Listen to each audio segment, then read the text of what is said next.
Bismillahirrahmanirrahim. Assalamualaikum warahmatullahi wabarakatuh.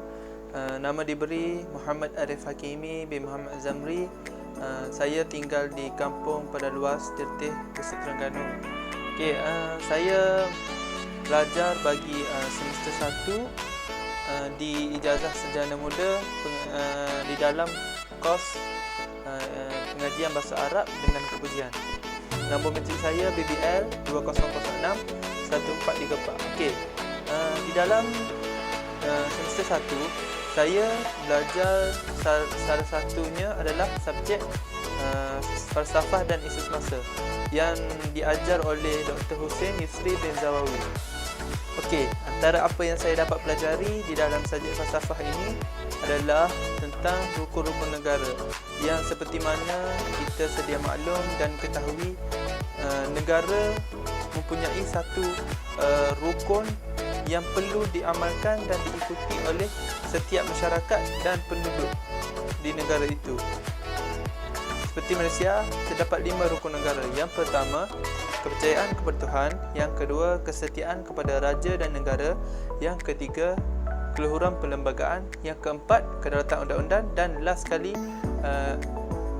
kesopanan dan kesusilaan. Apa itu undang-undang? Undang-undang adalah merupakan satu perkara ataupun sistem peraturan yang cuba diikuti oleh ahli-ahli masyarakat. Biasanya ini adalah peraturan-peraturan sesuatu negara. Jika peraturan-peraturan ini dilanggar, orang yang melanggar peraturan tersebut mungkin dikenakan hukuman ataupun didenda oleh mahkamah.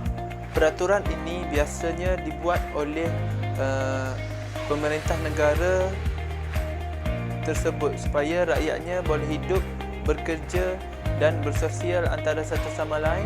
Kadang-kala undang-undang juga dibuat oleh sekumpulan orang yang berfikiran sama. Apabila memahami tujuan sesuatu undang-undang, maka dalam perbincangan falsafah undang-undang dijelmakan konsep kedaulatan undang-undang.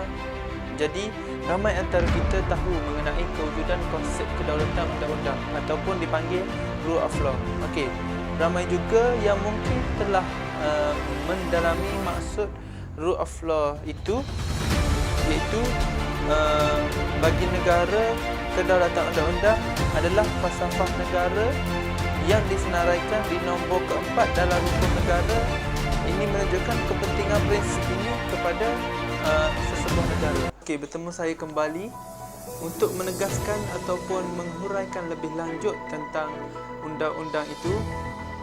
Saya akan membawa 2 artikel sebagai contoh untuk kita jadikan panduan ataupun sebagai untuk menguatkan lagi apa yang saya katakan tentang undang-undang di dalam negara ini.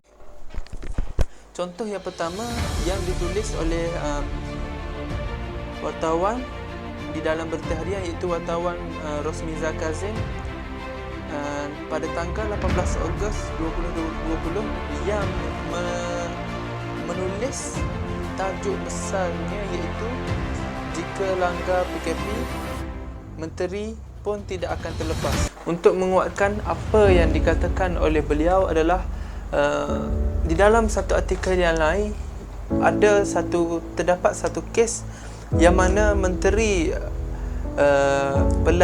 Perusahaan, Perladangan dan Komoditi telah didapati bersalah dan dihukum ataupun didenda oleh kerajaan, oleh pihak berkuasa di bawah Akta Pencegahan Penyakit Berjangkit sebanyak RM1,000. Kerana apa?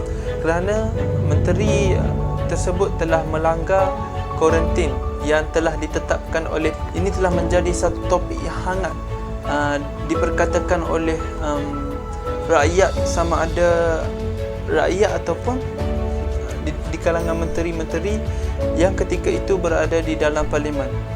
Tetapi walau bagaimanapun, menteri tersebut telah pun memohon maaf dengan kepada rakyat.